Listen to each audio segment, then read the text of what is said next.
నమస్తే, తెలుగు రాజ్యంకి స్వాగతం. నేను మీ సంధ్య. నేరం చేసిన వాళ్ళు ఎవరైనా సరే వాళ్ళు నేరస్తులే. ఒక పార్టీకి సంబంధించిన వాళ్ళైతే తప్పు చేస్తే ఉప్పు అయిపోతుంది, ఒక కులానికి సంబంధించిన వాళ్ళైతే మన వాళ్ళు అయిపోతారు అనుకుంటే అది సమాజం హర్షించదు అన్న విషయము ప్రతి ఒక్క నాయకుడు తెలుసుకోవాలి. ఎందుకు ఇప్పుడు ఈ డిస్కషన్ జరుగుతుందంటే, మొన్న మాజీ మంత్రి సీదిరి అప్పలరాజు కొడుకు చేసిన యాక్సిడెంట్కి సంబంధించి వారి అధినేత జగన్మోహన్ రెడ్డి గారు చిన్నపిల్లని ఇరికించేశారు, ఏదో పొరపాటున జరిగింది అంటూ ఆయన సమర్థించడం చర్చనీయాంశంగా మారింది. ఏంటి అసలు నేరస్తులను వెనకేసుకొని వచ్చే సంస్కృతి ఏంటి తెలుసుకునే ప్రయత్నం చేద్దాం. సామాజిక ఉద్యమకారులు చలసాని శ్రీనివాస్ గారు మనతో ఉన్నారు. ఆయన మాటలు. శ్రీనివాస్ గారు నమస్తే. నమస్కారం. అందరికీ నమస్కారం. ఏంటి అసలు ఈ మధ్యకాలంలో నేరస్తులను కులాలు మతాలు ఆపాదించేసి వాళ్ళకు మద్దతు తెలిపేసి వాళ్ళకు వెళ్ళి సానుభూతులు తెలిపేసి కొత్త సంస్కృతి మనకు కనిపిస్తుంది. నిన్న జరిగిన ఇన్సిడెంట్ మాజీ మంత్రి సీదిరి అప్పలరాజు కొడుకు చేసిన యాక్సిడెంట్కి సంబంధించి ముందుగా ఏం చెప్తారు? డెఫినెట్గా రెండు విషయాలు. ఒకటి, మీరు అడిగినప్పుడు కానీ యూట్యూబ్లో మాట్లాడినప్పుడు కానీ ఎమోషన్స్ భావోద్వేగాలు చెప్పేది ఒక విషయం ఉంటే, ప్రజలకి కనీసం కొన్ని చెప్పటం వల్ల ఒక పాయింట్ రెండు పాయింట్ల ఉపయోగం కూడా ఉండాలండి. చాలా చర్చల్లో నేను చూస్తూ ఉన్నాను, ఇటు ఎవరినో బూతులు తిడితే ఇటో చర్చి పెట్టి ఇటో చెప్పి బూతులు పెట్టి లేకపోతే కొట్టుకుంటాం ఏంటో నాకు అర్థం కాదు. ఇది ఒక సమాజానికి ఉపయోగపడేలా ఉంటుందండి. అసలు బూతులు పెట్టి తిట్టిన వాళ్ళని రానివ్వకూడదు. ఖచ్చితంగా చెప్తాను, చర్చల్లో కానీ వార్తల్లో కానీ బూతులు తిట్టడం, అసభ్యంగా తిట్టడం తల్లిదండ్రులు ఎందుకండి అది గొప్పతనమా? మాట తోలటానికి శక్తి అక్కర్లేదు, మాట ఆపుకోవడానికి శక్తి కావాలి. ఖచ్చితంగా. ఇవాళ దురదృష్టం, మాట తూలే వాళ్ళకేమో లక్షల్లో లైకులు. ఇవాళ ఏళ్ళని తిడతారు, మళ్ళీ అవతలకి ఆళ్ళని తిడతారు. ఆళ్ళని తిడితే వాళ్ళ 5 మీడియాలు ఎత్తుతాయి, అక్కడ సూపర్ హీరో. మళ్ళీ ఇక్కడికి వచ్చి ఆళ్ళని తిడతారు, మళ్ళీ అటెళ్ళి ఏళ్ళని తిడతారు. ఎప్పుడైనా ట్రెండింగ్లో ఉంటారు, టాప్లో ఉంటారు. వాళ్ళకి పిచ్చ క్రేజ్. ఖచ్చితంగా. సిద్ధాంతాల మీద విలువ మీద మాట్లాడిన వాళ్ళకి రెండు వైపుల తిట్లు. సరే, coming back to the point అండి. ఇవాళ మాజీ మంత్రి గారి కుమారుడు ఆయన ఒక యాక్సిడెంట్ చేశారని కన్ఫర్మ్ కూడా. ప్రభుత్వ అంటే పోలీసుల నేరారోపణ ప్రకారం ఆ అబ్బాయి యాక్సిడెంట్ చేశాడు. ఆల్రెడీ ఫుటేజ్ అన్ని పెట్టి ఇచ్చారండి, మొత్తం అంతా ఇచ్చారు. చేసిన తర్వాత తన తండ్రి దగ్గరికి ఇలా జరిగిందని చెప్పిన వెంటనే అతను వేరే తన కోఆప్షన్ మెంబర్గా ఉన్న కుమారుడిని దీంట్లో ఇరిగిచ్చేసి ఇతను తప్పించేసి హాస్పిటల్కి వెళ్ళి తన కింద పడ్డాడు కదా, అబ్బాయి కూడా కొంచెం జాగ్రత్తగా చేయించి అతను నీట్ ఎగ్జామ్ రాశాడు కాబట్టి అతను తండ్రిగా అది ఉండొచ్చు.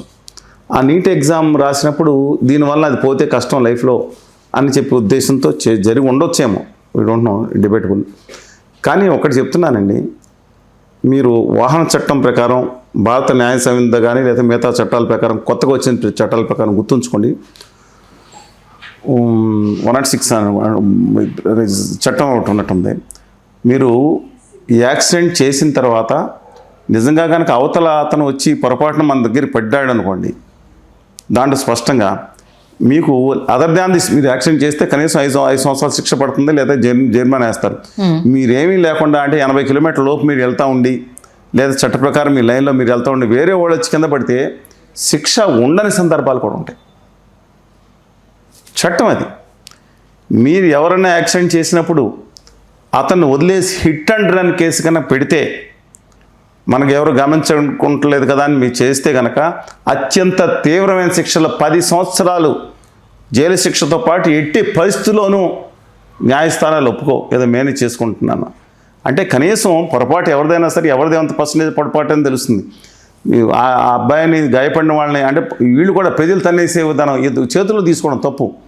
తీసుకెళ్ళి హాస్పిటల్లో పెట్టి ఎవరు పొరపాటున అవనివ్వండి, ఒక ప్రయత్నం చేయాలి. లేదా మిగతా వాళ్ళు 108కి ఫోన్ చేస్తే అది వస్తుంది, మన కష్టం అందనుకుంటే వాళ్ళు ఉండి అంటే ప్రజలు కూడా ఎవరు తప్పో తెలియకుండా కొట్టేయటం, తీసుకుంటాం, ఏదో హేళన చేయటం, మీద కట్టడం, ఇది తప్పండి. ఇలాంటి పద్ధతులు చాలా తప్పు. అందువల్ల అంటే నేను ఎందుకు చెప్తాను, రాజకీయాల ముందు కామెంట్ చేసే ముందర సమాజానికి సందేశం ఇద్దాం అనుకున్నాం. అందువల్ల దయచేసి గుర్తుంచుకోండి, ఎలాంటి చిన్న జరిగినా మీరు పోలీసులకు ఇన్ఫామ్ చేయండి.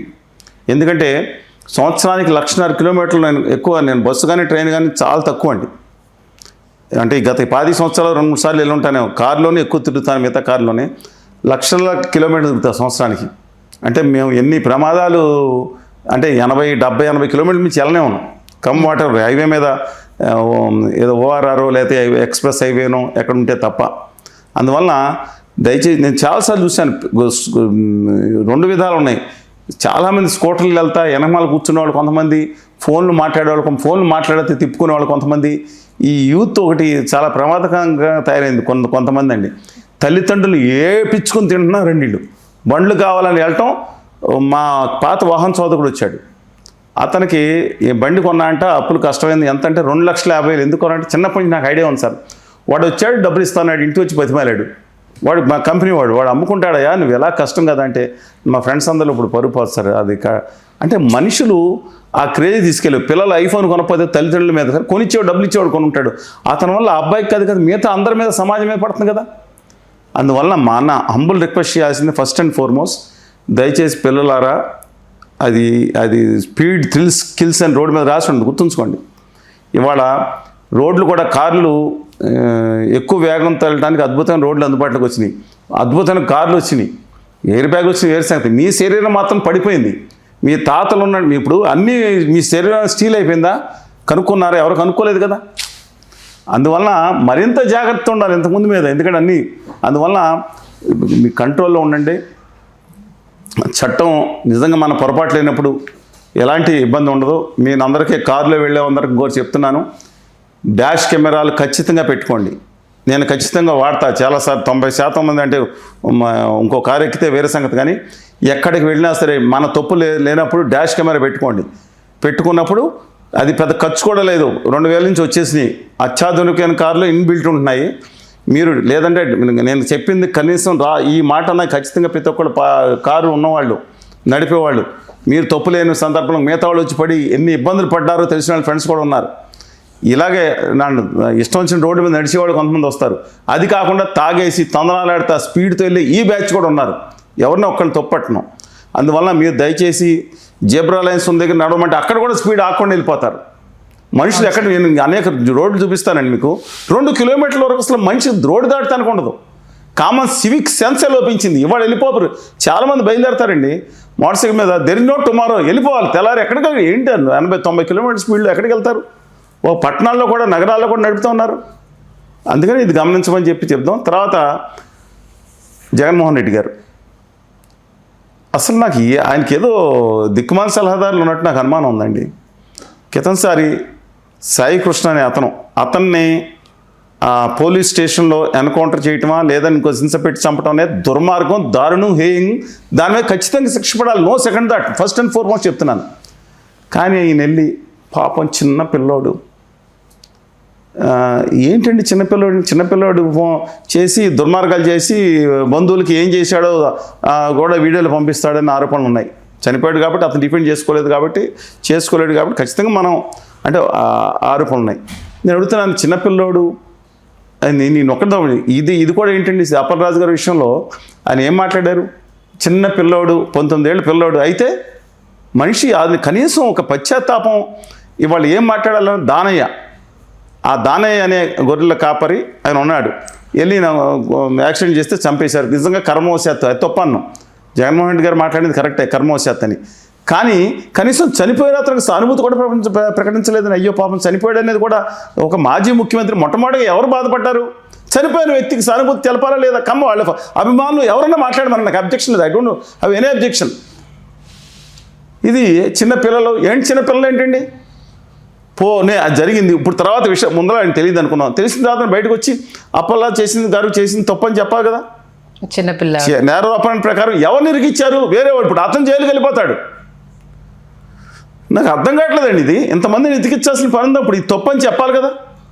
ఇప్పుడు పొరపాటు అని తెలియదు. ఇప్పుడు అది తెలిసే మాట్లాడారంటున్నారు, నాకు తెలియదు. నిజంగా ఆయన తెలియక మాట్లాడుంటారు అంటున్నారు కొంతమంది. What ever. తెలిసిన తర్వాత బయటకు వచ్చి నిజాయితీ ఒప్పుకుని నాయకుడు గొప్పతనం పెరుగుతుంది కదా. నాకు తెలియలేదు, ఇన్ఫర్మేషన్ వేరేలా. అబ్సల్యూట్లీ, నేను ఐఎమ్ నాట్ సపోర్టింగ్ హిమ్. తెలిసిన తర్వాత తప్పు చేసినప్పుడు ఎవరైనా తప్పే అనేసి ఒక చిన్న స్టేట్మెంట్. ఎస్, ఇంకో విషయం కూడా, వీళ్ళు ఎట్లా ఉన్నారంటే అండి, చాలామంది మీకు ఆశ్చర్యంగా ఉంటుంది. జగన్మోహన్ రెడ్డి గారు లాస్ట్ టైం ఉన్నప్పుడు ఇలాంటి ముఖ్యమంత్రిని కాల్చి చంపినా తప్పు లేదు, కాల్చమని అనలేదు. సరే కాదు, ఎవరిని రెచ్చగొడుతున్నారు? ఒక లాగి పట్టుకుని అక్కడి నుంచి లోకేష్ గారు బయలుదేరి రోడ్ల మీద తన్నుతాం, బట్టలు ఇచ్చి ఆయన మాట్లాడతాం. ఎన్ని కేసులు ఉంటే అసలు మీరు చట్టం కోసం మీరు ఏం చెప్పాలి? ప్రభుత్వ వ్యతిరేకంగా కార్యక్రమాలు అయితే ప్రజల కోసం చేసిన సమస్య మీద కేసులు ఉంటాయి, స్పష్టత ఉండాలి. ఎన్ని కేసులు ఉంటే రెచ్చగొడితే ఆయన అధికారంలోకి వస్తే ఇదేనా రెచ్చగొడతాం అనేది? వీళ్ళ పిల్లలకు కూడా అదే చెప్తారా?